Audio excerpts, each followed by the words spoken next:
Dear friends, insurance agent बनने के लिए आपको IRDA IC38 एग्ज़ाम प्रिपरेशन करना पड़ेगा, तभी आप इसे सफलता से कंप्लीट कर पाएंगे। तो हमारे थंबनेल से आपको समझ में आ रहा होगा कि इंश्योरेंस का जो एग्ज़ाम होता है IC38 का, इसमें 3 डिपार्टमेंट का स्टडी आपको करना होगा। जैसे IC38 life insurance, IC38 general insurance और IC38 हेल्थ इंश्योरेंस। तो ये आपको समझना होगा। पहले ये जो एग्ज़ाम होते थे, अलग अलग एग्ज़ाम होते थे हर सारे अलग अलग डिपार्टमेंट के लिए, लेकिन आज का जो अभी जो एग्ज़ाम होता है, ये तीनों एग्ज़ाम एक साथ एग्ज़ाम होता है। तो आपको जो 50 क्वेश्चंस पूछे जाएंगे एग्ज़ाम के दौरान, ऑब्जेक्टिव क्वेश्चन होंगे वो, उसमें इन तीनों का वो एक मिश्रण होगा। मतलब हर डिपार्टमेंट से आपको क्वेश्चंस आएंगे, लाइफ इंश्योरेंस से भी, जनरल इंश्योरेंस से भी, हेल्थ इंश्योरेंस से भी।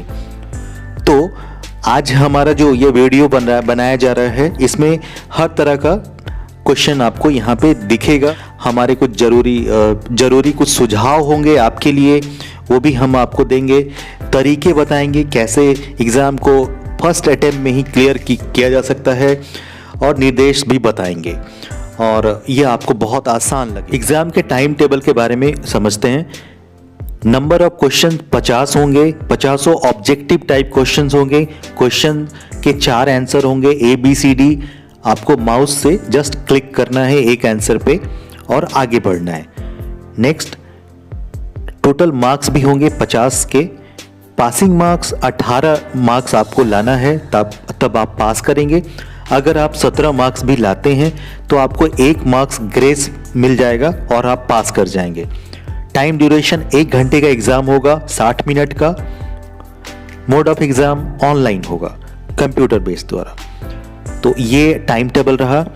आगे हम लोग समझेंगे क्या करना चाहिए, क्या नहीं करना चाहिए। ये वीडियो आपके लिए बहुत इंपॉर्टेंट होगा। ध्यान से आप इस वीडियो को अगर देखेंगे तो आपको एग्ज़ाम हॉल में किसी भी तरह का कोई प्रॉब्लम नहीं होगा। हर चीज़ आपको नोन लगेगा, जाना हुआ लगेगा। तो यहाँ पे कुछ इंस्ट्रक्शंस लिखे हुए हैं, उनको आप ध्यान से पढ़िए। और इसके अलावा भी मैं आपको कुछ इंस्ट्रक्शन बता रहा हूँ, आप नोट कर सकते हैं या समझिए। सबसे पहले एग्ज़ाम हॉल में आपको आधे घंटे पहले पहुँचना है। आधे घंटे 1 घंटे पहले आपको पहुँच जाना है। अपने साथ आपको अपना आइडेंटिटी कार्ड लेके जाना है। पैन कार्ड, आधार कार्ड दोनों ले जाते हैं, बहुत अच्छा रहेगा। इंश्योरेंस एजेंट फॉर्म भरते समय जो साइन आपने किया है, वही साइन आपको वहाँ पे NSCIT के सेंटर पे करवाया जाएगा। वही साइन आपको करना है। अपना एडमिट कार्ड आपको कैरी करना है, बहुत इंपॉर्टेंट है। एडमिट कार्ड पे भी बहुत से इंस्ट्रक्शंस लिखे होते हैं, आपको एग्ज़ाम हॉल जाने से पहले उनको ध्यान से पढ़ लेना है। मास्क आपको लेकर चलना है, बहुत ही ज़रूरी है। और आज की डेट में कोरोना वायरस का भी एक फॉर्म आता है वैक्सीनेशन का, वो भी आप इजीली शो कर सकें। इस कंडीशन में आपको फॉर्म डाउनलोड करके रखना है, अगर ज़रूरत पड़ा तो आप शो कर सकें। को कुछ लेके जाने की ज़रूरत नहीं है एग्ज़ाम हॉल में। वहाँ पे सिस्टम पे माउस के द्वारा ऑनलाइन एग्ज़ाम देना है, तो किसी भी तरह का बैग या पेंसिल, पेन रख सकते हैं, और इससे ज़्यादा कुछ नहीं। ऑफिस के सारे इंस्ट्रक्शंस फॉलो करने के बाद जब आपका एग्ज़ाम का टाइम शुरू होगा, तो वहाँ से आपको कुछ एग्ज़ाम से रिलेटेड निर्देश दिए जाएंगे कि क्वेश्चंस के बारे में, किस तरह का क्वेश्चंस होगा, कैसे आपको एग्ज़ाम देना है, कैसे सबमिट करना है, वो सब आपको इंस्ट्रक्शंस बताया जाएगा। तो वहाँ पे भी उनको ध्यान से सुनना है। IC38 के एग्ज़ाम प्रश्न ऐसे सेट किए जाते हैं ताकि एक प्रश्न और 4 उत्तर को जब पढ़ें तो उससे आपका नॉलेज बढ़ जाए। मतलब इंश्योरेंस रेगुलेटरी ये चाहती है कि आप एग्ज़ाम देते समय भी अपना नॉलेज बढ़ाएं। अगर जिस क्वेश्चन को हमने नहीं पढ़ा है, उस क्वेश्चन और आंसर को जब हम पढ़ें तो वो चीज़ हम सीख जाएं, ये भी वो चाहती हैं। तो वो क्वेश्चंस का पैटर्न इस तरह का होता है। IRDA का एग्ज़ाम 1 घंटे का होता है, मतलब 60 मिनट का। पहले 5 मिनट क्या करना है उसको आप ठीक से समझिए।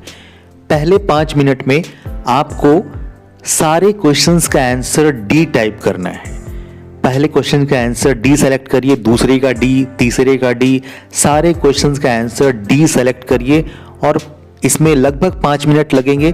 और फिर से आप 1 नंबर क्वेश्चन पे आइए और अब आप ध्यान से हर क्वेश्चन को पढ़िए और उसको करेक्ट करिए। अगर आपको लग रहा है कि पहला क्वेश्चन का आंसर ए होगा, कंफर्म है, तभी उसको डी से चेंज करके ए करिए। अदरवाइज पहले क्वेश्चन को आप नहीं समझ रहे, नेक्स्ट दूसरे क्वेश्चन पे जाइए। मतलब मेरा ये कहना है कि जब सारे क्वेश्चंस को अगर हम आंसर करते हैं, यहाँ पे कोई नेगेटिव मार्किंग नहीं है, तो हमें 50 क्वेश्चन का आंसर जब करना ही है और ज़्यादातर क्वेश्चंस का आंसर सी या डी होता है, तो डी इसलिए कह रहा हूँ, इसका भी एक लॉजिक है कि जैसे बहुत से क्वेश्चंस ऐसे होंगे जिसका आंसर 3 ऑप्शन दिए जाएंगे और अंतिम जो ऑप्शन होगा वो ये होगा कि सभी सही या सभी गलत, तो वो डी ऑप्शन होगा। इस 5 मिनट में आप सारे क्वेश्चंस को टच भी कर लेंगे डी आंसर दे करके और इसमें बहुत ज़्यादा समय नहीं लगेगा। उसके बाद से आप पहले क्वेश्चन पे आके उसे करेक्ट अगर कर सकें तो करते रहिए। आपको अपने एग्जाम में बहुत ओवर स्पीड नहीं होना है और ना ही बहुत स्लो होना है। अपना समय भी बर्बाद नहीं करना है। अगर किसी क्वेश्चन को पढ़ने में बहुत ज़्यादा समय लग रहा है और उनका आंसर भी बहुत बड़े बड़े आंसर दिए हुए हैं, तो आपको बहुत ज़्यादा समय बर्बाद नहीं करना है। बताया आपका आंसर ऑलरेडी डी है, उसे छोड़ सकते हैं। IC38 के बुक से ये कुछ चैप्टर्स के नाम हैं, कम से कम आपको इनका स्टडी कर ही लेना चाहिए। बीमा का परिचय, ग्राहक सेवा, शिकायत निवारण प्रणाली, बीमा अभिकर्ताओं की नियामक पहलू, जीवन बीमा के कानूनी सिद्धांत, तो इनसे रिलेटेड आपको मैक्सिमम क्वेश्चंस आएंगे या पासिंग मार्क्स आप यहां से आसानी से निकाल सकते हैं और इनकी जानकारी ये इंश्योरेंस एजेंट को होनी ही चाहिए। पहला प्रश्न, और ये जो ग्रीन कलर से देख रहे हैं यही उत्तर है, तो उत्तर के साथ ही मैं इस वाक्य को पूरा करूंगा। दबाव में आपराधिक साधनों के माध्यम से लागू दबाव शामिल होता है। इस तरह का प्रश्न आएगा तो आपका आंसर दबाव होगा। दूसरा, बंधक जीवन बीमा व्यक्ति की मृत्यु की स्थिति में पॉलिसी धारक के बंधक का भुगतान करता है। शिकायत निवारण प्राधिकरण का तृतीय पक्ष मोटर वाहन बीमा और समुद्रन बीमा से संबंधित मामलों में कोई अधिकार क्षेत्र नहीं होगा। चौथा, निम्नलिखित में से कौन सी उपभोक्ता विवाद निवारण संस्था के पास राज्य आयोग पर पर्यवेक्षी क्षेत्राधिकार है?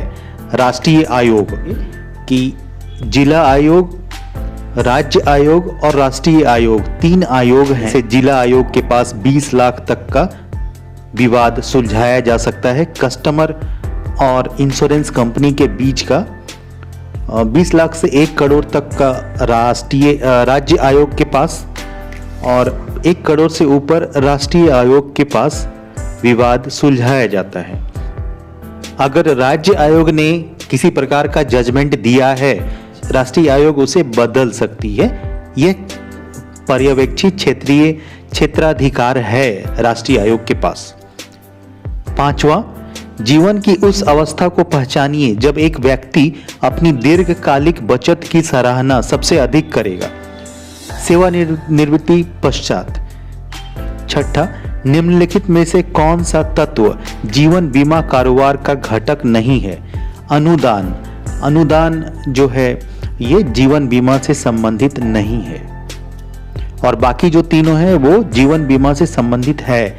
जैसे संपत्ति, संपत्ति का इंश्योरेंस होता है, बीमा होता है। जोखिम, जोखिम का बीमा करवाया जाता है, इंश्योरेंस होता है। पारस्परिकता का सिद्धांत, ये एक पार्ट है इंश्योरेंस का, लेकिन अनुदान इंश्योरेंस से या बीमा से संबंधित नहीं है।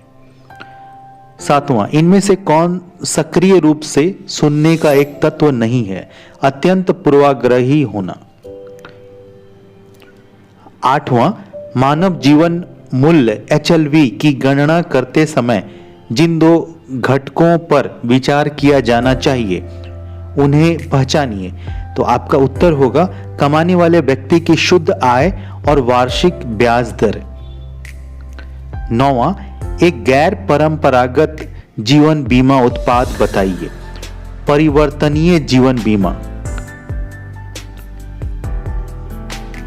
चतुराई सेवा की गुणवत्ता का एक सूचक नहीं है। सेवा का अगर भाव है वहां चतुराई का कोई महत्व नहीं है, कोई काम नहीं है। श्री राजन को उस मुद्दे अथवा समय के बारे में बताइए जब जीवन बीमा के मामले में बीमा योग्य हित मौजूद होना चाहिए।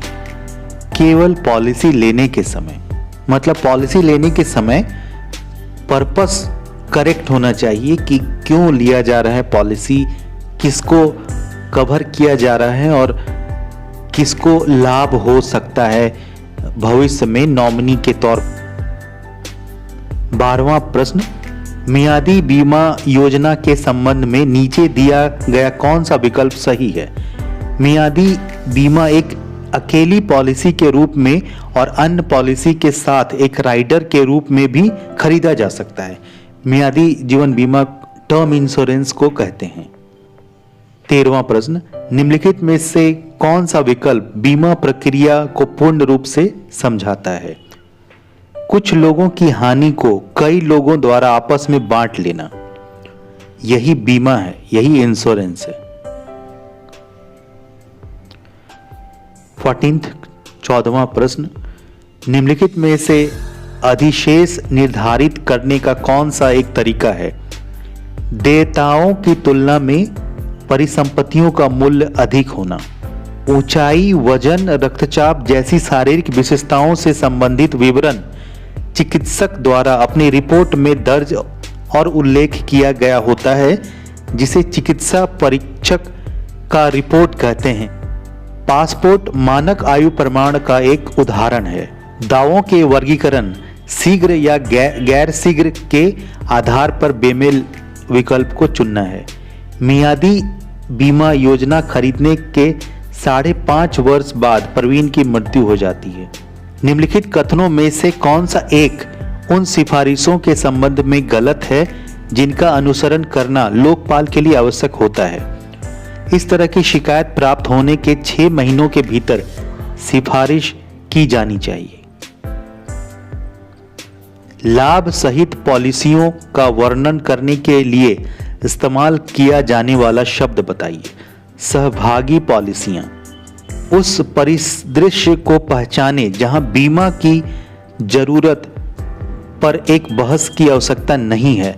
तो तृतीय पक्ष के दायित्व के लिए मोटर बीमा, मतलब मोटर बीमा के क्षेत्र में थर्ड पार्टी इंश्योरेंस, तृतीय पक्ष बीमा के लिए कोई बहस की जरूरत नहीं है, वो इंपॉर्टेंट है, जरूरी है। गैर परंपरागत जीवन बीमा उत्पाद कई निवेशकों के धन संचय के एक निश्चित उद्देश्य को पूरा करते हैं। निम्नलिखित में से कौन से केस को जीवन बीमा कंपनी द्वारा अस्वीकृत या स्थगित किए जाने की संभावना है? एड्स से पीड़ित व्यक्ति को बीमा नहीं भी दिया जा सकता है। नीचे पॉलिसियों में एक सूची दी गई है, कौन सी पॉलिसी के तहत नियत समय के भुगतानों के रूप में दावा भुगतान किया जाता है? मनी बैक पॉलिसी में हर 3, 4 या 5 सालों के अंतराल पे कुछ भुगतान किया जाता है पॉलिसी धारक को। बंधक मोचन बीमा आवास ऋण लेने वालों के लिए वित्तीय सुरक्षा प्रदान करता है। मतलब अगर कोई आवास ऋण या होम लोन ले रहे हैं तो उन्हें बंधक मोचन बीमा बैंक द्वारा करवाया जाता है, तभी उन्हें आवास ऋण या लोन मिलता है। निम्नलिखित में से कौन सी उपभोक्ता विवाद निवारण संस्था के पास एक नागरिक न्यायालय सिविल कोर्ट के अधिकार होते हैं? उपरोक्त में से सभी, मतलब जिला के लिए जिला मंच, राज्य के लिए राज्य आयोग, राष्ट्रीय आयोग देश के लिए। और इसके बारे में मैंने शुरू में भी बताया कि 20 लाख तक का विवाद जिला मंच पर, 20 लाख से 1 करोड़ तक का विवाद राज्य आयोग के द्वारा और 1 करोड़ से ऊपर के विवादों का निपटारण राष्ट्रीय आयोग द्वारा किया जाता है। और एक बहुत ही महत्वपूर्ण प्रश्न है, इसको जरूर याद रखें। पहला प्रश्न, भारत में आजीवन योजनाएं बीमा धारक की मृत्यु होने पर मृत्यु लाभों का भुगतान करती है। दूसरा, भविष्य के लिए एक वांछित राशि का वर्तमान मूल्य निर्धारित करने के लिए कोई व्यक्ति प्रयोग करेंगे, ऐसे अभिकलन का उदाहरण देकर स्पष्ट कीजिए। एकल राशि का वर्तमान मूल्य। तीसरा, परम सद्भाव के सिद्धांत को दर्शाने वाले परिदृश्य का चयन कीजिए। उत्तर, एक बीमा प्रस्ताव पत्र पर सभी तथ्यात्मक जानकारियों का खुलासा करना। इसका मतलब पॉलिसी लेते समय हर जानकारी इंश्योरेंस कंपनी को प्रोवाइड कराना। चौथा प्रश्न, बीमा अधिनियम 1938 के धारा 41 के तहत बीमा पॉलिसी लेने के लिए प्रलोभन के रूप में छूट का प्रयोग करने पर रोक लगाई है। पांचवा, बीमाकर्ता और बीमा धारक के बीच के अनुबंध का प्रमाण पॉलिसी दस्तावेज है। बीमाकर्ता मतलब एजेंट, बीमा धारक मतलब कस्टमर। छठा प्रश्न, अगर आपको एक प्रमुख व्यक्ति कीमैन बीमा पॉलिसी खरीदने की जरूरत है तो आवेदन का मूल्यांकन करने के लिए बीमाकर्ता द्वारा व्यवसाय का लेखा परिचित वित्तीय विवरण और दाखिल किए गए आयकर विवरण पत्र जमा करने होंगे। सातवां, श्री विशाल ने 25 वर्षों की अवधि के लिए रुपए 50 लाख का जीवन बीमा लिया था। परिपक्वता दावे में से पॉलिसी की अवधि के दौरान प्राप्त उत्तरजीविता लाभ को घटकर भुगतान करती है। श्री विशाल ने किस प्रकार की पॉलिसी ली है? धन वापसी योजना। धन वापसी योजना में हर 3 से 5 साल के बीच में कुछ। आठवां प्रश्न, बंधक मुक्ति बीमा के पीछे उद्देश्य। ये क्वेश्चन हमें पिछले सेट में भी आया था। आवास ऋण या होम लोन लेने के लिए बंधक मुक्ति बीमा बैंक द्वारा बताया जाता है या दिया जाता है। 9वां प्रश्न, निम्नलिखित में से कौन सा विकल्प नकदी मूल्य बीमा संविदा द्वारा दिए जाने वाला लाभ नहीं है? कम प्रतिफल। यह याद रखिएगा, बहुत ही इंपॉर्टेंट क्वेश्चन है। आधुनिक बीमा कारोबार की शुरुआत लॉयड्स से हुई थी। 11वां प्रश्न, जोखिम पूलिंग के जरिए किए जाने वाला जोखिम ट्रांसफर को बीमा कहते हैं। 12वां प्रश्न, इनमें से कौन सी लोकपाल के पास शिकायत करने के लिए पूर्व आवश्यकता नहीं है? शिकायतकर्ता को लोकपाल से पहले उपभोक्ता फोरम से संपर्क करना चाहिए। 13वां प्रश्न, एचएलवी की धारणा किसने आविष्कार की थी? प्रोफेसर ह्यूबनर ने एचएलवी मतलब ह्यूमन लाइफ वैल्यू की अवधारणा की आविष्कार की थी। 14वां प्रश्न, जीवन बीमा और साधारण बीमा के संदर्भ में एक आकस्मिक घटना की संभाव्यता की तुलना कीजिए। उत्तर है, घटना होने की संभाव्यता जीवन बीमा के मामले में बढ़ती है और साधारण बीमा के मामले में स्थिर रहती है। साधारण बीमा मतलब जनरल इंश्योरेंस और जीवन बीमा मतलब लाइफ इंश्योरेंस। 15वां क्वेश्चन, अगर कोई पॉलिसी धारक किसी शिकायत के विरुद्ध बीमा कंपनी से रुपए 20 लाख तक का मुआवजा प्राप्त करना चाहते हैं तो इसका आंसर मैंने पहले भी बताया था, जिला मंच में शिकायत दर्ज कर सकते हैं। 16वां प्रश्न, बीमा पॉलिसी के संबंध में प्रीमियम शब्द का निरूपित करता है। पॉलिसी खरीदने के लिए बीमा धारक द्वारा किया गया मूल्य भुगतान को प्रीमियम शब्द कहा जाता है। 17वां प्रश्न, निम्नलिखित विकल्पों में से एक गैर भौतिक संपत्ति को पहचानिए। साख, बाकी ये तीनों भौतिक संपत्तियां हैं। 18वां प्रश्न, IRDA नियमों के अनुसार कोई बीमा कंपनी निम्नलिखित में से कौन से गैर पारंपरिक बचत जीवन बीमा उत्पाद प्रदान करा सकती है जिनकी भारत में अनुमति है? तो ये इसका उत्तर है यूनिट लिंक बीमा योजनाएं और परिवर्ती बीमा योजनाएं। 19वां, निम्नलिखित में से कौन सा कोड बीमारी का इलाज करने की प्रक्रियाओं को दर्शाता है? CPT। 20, महेश ने उधार की पूंजी से एक व्यवसाय चलाया। उसके आकस्मिक निधन के बाद सभी लेनदार महेश की संपत्ति को हथियाने की पूरी कोशिश कर रहे हैं। इनमें से कौन सी संपत्ति लेनदारों की पहुंच से परे है? पॉलिसी का नाम है MWP अधिनियम की धारा के तहत खरीदी गई मियादी जीवन बीमा पॉलिसी। मतलब ऐसा टर्म इंश्योरेंस, मियादी जीवन बीमा को इंग्लिश में टर्म इंश्योरेंस कहते हैं। अगर वो MWP अधिनियम की धारा के तहत खरीदा गया है तो उस पे सिर्फ अधिकार सिर्फ नॉमिनी का होता है, नॉमिनी के अलावा और किसी का नहीं होगा, ना ही बैंक का। अगर लोन भी बचा हो तो भी उस पे अधिकार सिर्फ नॉमिनी का है। 21वां प्रश्न, निम्नलिखित में से कौन सी उपभोक्ता विवाद निवारण संस्था जिला मंच की अपीलों पर विचार करती है? राज्य आयोग पे राष्ट्रीय आयोग विचार करती है। 22वां प्रश्न, इनमें से कौन सा बीमा लेखन निर्णय नहीं है? दावा अस्वीकरण। 23वां प्रश्न, प्रमुख व्यक्ति कीमैन एक ऐसी अवधि बीमा पॉलिसी है जहां बीमा राशि कंपनी की व्यावसायिक संभाव्यता से संलग्न होती है। 24वां, श्री महेश ने अपने मकान पर एक बीमा पॉलिसी ली है। वह पॉलिसी लेने के 2 महीनों के बाद अपना मकान बेच देते हैं। अगर मकान को कोई क्षति होती है तो क्या महेश दावा प्राप्त कर सकते हैं? उत्तर है नहीं, क्योंकि यहाँ कोई बीमा योग्य हित मौजूद नहीं है।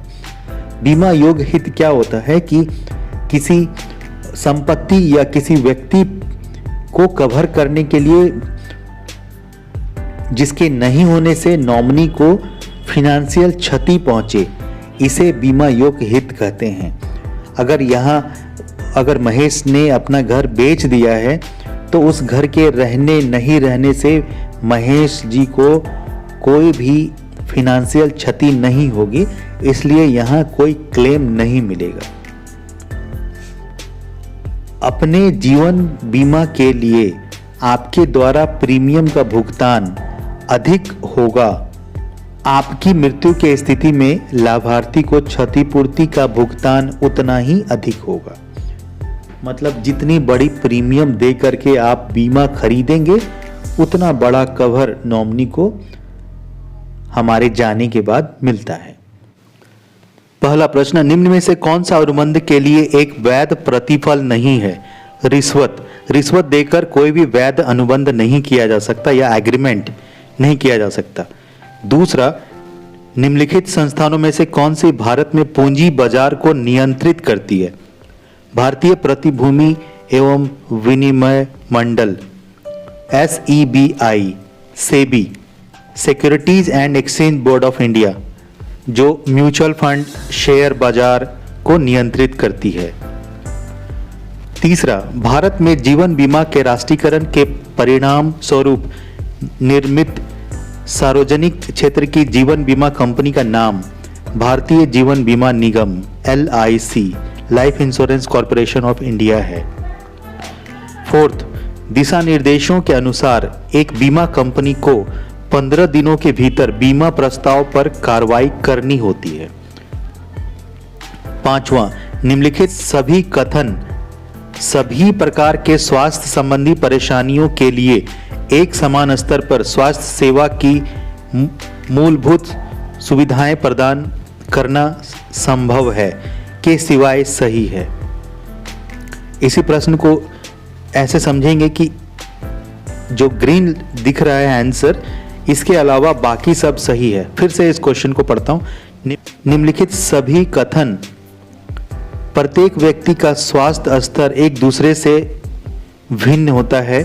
सभी प्रकार की स्वास्थ्य संबंधी परेशानियों के लिए एक समान स्तर पर स्वास्थ्य सेवा की मूलभूत सुविधाएं प्रदान करना आवश्यक नहीं है। स्वास्थ्य सेवा सुविधाएं जान समुदाय के लिए बीमारी की व्यापकता की संभावना पर आधारित होनी चाहिए। छठा, व्यक्तिगत दूरी को 8 इंच से 4 फीट तक के रूप में परिभाषित किया गया है। सातवां, निम्नलिखित परिस्थितियों में से कौन सी स्थिति में संरक्षण पन्नी कवर नोट के जरिए अस्थायी आधार पर बीमा सुरक्षा प्रदान की जाती है?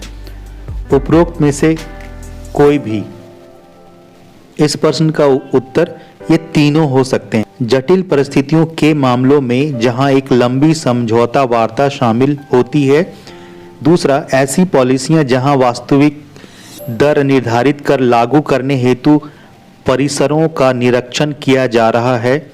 तीसरा, ऐसी पॉलिसियों में जहां सही प्रीमियम का अंतिम निर्णय नहीं लिया गया है। आठवां, श्री राजन को उसके मुद्दे अथवा समय के बारे में बताइए जब जीवन बीमा के मामले में बीमा योग्य हित मौजूद होना चाहिए, केवल पॉलिसी लेने के समय। नौवां प्रश्न, जहां प्रस्ताव प्रपत्र को प्रयोग नहीं किया जाता है, बीमाकर्ता को सूचित सभी सूचना मौखिक अथवा लिखित रूप से प्राप्त करके दर्ज करनी होगी। इसकी पुष्टि 15 दिनों की अवधि के भीतर प्रस्तावक के साथ करने के पश्चात सूचना को संरक्षण पन्नी कवर नोट अथवा पॉलिसी में शामिल करना होगा। 10वां, एक व्यक्ति द्वारा बीमा खरीदे जाने के समय अपनाई जाने वाली जोखिम प्रबंधन तकनीक जोखिम अंतरण होता है। 11वां, प्रतिपूर्ति दावा के मामले में ग्राहक अपने निजी साधनों से अस्पताल को भुगतान करते हैं और बाद में दावे के भुगतान हेतु बीमाकर्ता अथवा तृतीय पक्ष प्रशासक टीपीए के समक्ष दावा दर्ज करते हैं। अगर पॉलिसी धारक नेटवर्क हॉस्पिटल में एडमिट ना होकर ऐसे हॉस्पिटल में एडमिट होते हैं जो नेटवर्क हॉस्पिटल नहीं है, तो पहले पॉलिसी धारक को बिल खुद से पे करना पड़ता है, बाद में वो क्लेम करते हैं। 12वां प्रश्न, निम्नलिखित में से कौन बीमा धारक और बीमा कंपनी की आपसी सहमति से किसी विवाद के मामले में संदर्भ की शर्तों के भीतर एक मध्यस्थ और सलाहकार के रूप में काम कर सकते हैं? लोकपाल है उत्तर। 13वां, कॉन्ट्रैक्ट ऑफ एडहेशन को संरक्षित कीजिए। यह अनुबंध एक पक्ष द्वारा तैयार किए जाते हैं और दूसरा पक्ष केवल इसे स्वीकार अथवा अस्वीकार कर सकता है। 14वां, अगर पॉलिसी जारी करते समय इसके कुछ नियमों एवं शर्तों में संशोधन किया जाना आवश्यक है तो यह कार्य पृष्ठांकन कहलाता है और इसके माध्यम से संशोधन का निर्धारण करके पूरा किया जाता है।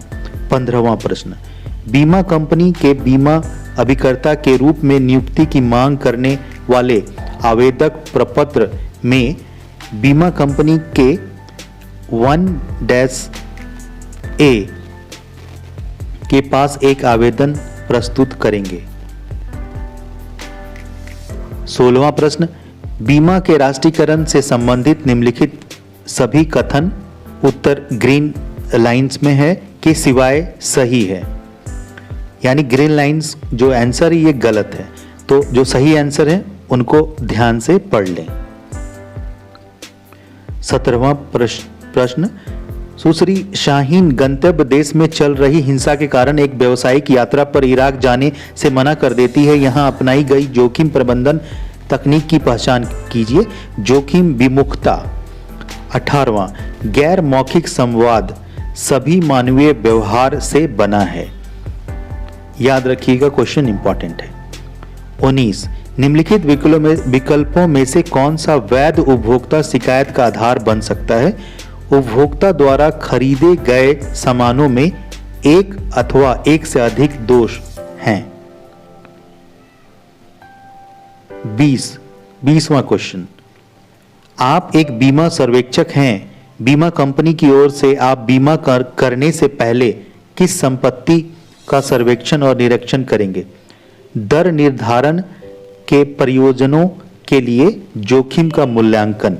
21वां प्रश्न, अगर कोई पॉलिसी धारक किसी शिकायत के विरुद्ध बीमा कंपनी से 20 लाख तक का मुआवजा प्राप्त करना चाहते हैं तो वह शिकायत दर्ज कर सकते हैं और उचित विकल्प जिला मंच है। जिला मंच तक पहले भी मैंने बताया था इसके बारे में। 22वां, लोकपाल के कार्य निम्नलिखित में से क्या है? लोकपाल के कार्य, तीसरा जो आंसर है वो सही है। पॉलिसी धारकों की शिकायतों का निवारण करना लोकपाल का काम है। 23वां प्रश्न, निम्नलिखित में से कौन सी उपभोक्ता विवाद निवारण संस्था जिला मंच की अपीलों पर विचार करती है? राज्य आयोग। 24वां, निम्नलिखित संस्थानों में से कौन सी भारत में बीमा कंपनी को नियंत्रित करती है? यह प्रश्न बहुत ही महत्वपूर्ण है। भारतीय बीमा नियामक एवं विकास प्राधिकरण IRDA कारणों पर आवंटन तथा हस्तांतरण के बारे में लिखित रूप में पॉलिसी धारक को बताया जाएगा, जो इस बात के अधीन है कि ऐसे निर्णय को शिकायत निवारण प्राधिकरण के समक्ष याचिका के माध्यम से चुनौती दी जा सकती है। फ्रेंड्स, आगे मैं आपको कुछ ऐसे तथ्य, कुछ ऐसे इंपॉर्टेंट वर्ड्स बताने जा रहा हूं। अगर ये आपके आंसर में ये वर्ड यूज हो रहे हों तो आपको इसी आंसर को सेलेक्ट करना है। देखिए, मैं यहां पे मेंशन्ड है, if you get any of these answer given below in the examination of question in option then tick. जैसे आपके आंसर में अगर हायर अगर है ABCD कहीं पर भी, तो आपको इसी को टिक करना है। Next, universal insurance started in America in 1977। इस तरह से अगर 4 क्वेश्चन हो और अगर ये वर्ड यूज हो रहा हो तो इसी को, ये सेंटेंस यूज हो रहा हो तो इसी को टिक करना है। नेक्स्ट है, in India only variable insurance sold in the name of universal insurance. Next, Lloyd's, ये वर्ड वीडियो में पहले भी आपने देखा होगा। इन्फ्लेशन, अगर ये वर्ड इन्फ्लेशन आपके आंसर में हो, इसी को सेलेक्ट करना है। 200, 12 lakhs, 24 lakhs to 28.8 lakhs, falling from the horse, minor, 18/18 years, bribe, heir, money back policy, natural wear and tear, payment of premium for 3 consecutive years, Professor Hubner. If death takes place within 3 years of taking a policy, then it will be seen according to the death claim to the earliest. If there is a death after 3 years of taking a policy and within 5 years, then that non-early death claim will be looked at accordingly. Those patients who have to be admitted in the hospital for treatment before the same patient are called inpatient. If a person is missing for 7 years, he is declared dead. Buddhism. Sales is both art and science. Who is called direct marketing? Telemarketing / email or mail / internet. Indirect marketing is called banca insurance / insurance agent / broker. Numerical rating. Medical practitioner. Consideration. Mortality is related to age. Simple knowledgeable people of equity. Mortgage. तो friends, इस video में जितना आपको निर्देश तरीके बताए गए और क्वेश्चन आंसर्स बताए गए जो कि लाइफ, हेल्थ और जनरल इंश्योरेंस से संबंधित थे, और लास्ट में जो कुछ वर्ड्स, कुछ एक्स्ट्रा टिप्स दिए गए, अगर इनको आप फॉलो करते हैं तो आप ज़रूर ही फर्स्ट अटेम्प्ट में ही अपना IRDA एग्ज़ाम क्लियर कर लेंगे। आपको बहुत शुभकामनाएं देता हूं, और यह चाहता हूं कि हमारी वीडियो में कुछ अगर कमेंट करना चाहें, हमें कुछ सजेशन देना चाहें तो बिल्कुल हमें दीजिए। Please like, share and subscribe our channel. Thank you very much.